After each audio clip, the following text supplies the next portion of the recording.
All right, welcome back to the sanitarium. So we had some big changes. Last year, about October, we pulled our son out of school and we started using the Abeka program to homeschool him.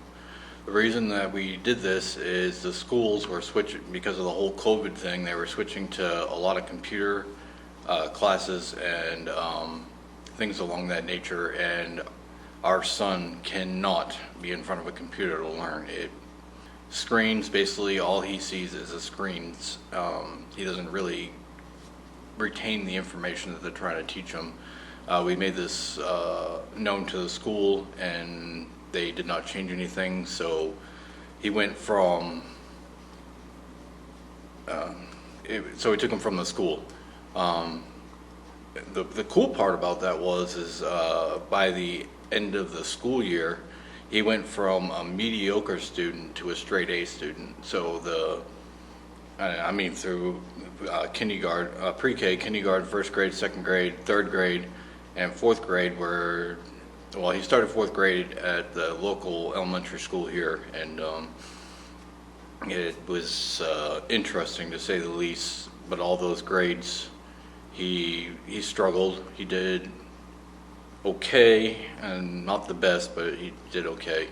And then as soon as we pulled him out of school and started using the Abeka program to homeschool him, he went from okay to outstanding.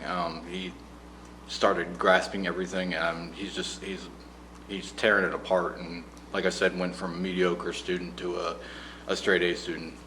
So over the next couple of weeks, we're going to show you the room that that my wife used to teach him in was okay, but it kind of lacked that. It's just plain, really plain. So we spent a whole week and we redid the entire classroom. So over the next couple of weeks, and we're going to show you what we did in the classroom.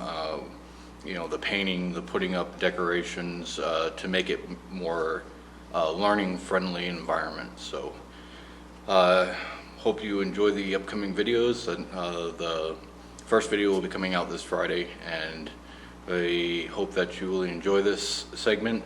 We're going to be basically turning one corner of the house into a full-on classroom for his learning and for his success, because he's the future generation and his success is important to us. So thank you, and we hope that you enjoy these videos, and we'll get them right on to it. Hope you all have a blessed day, and we'll see you on Friday.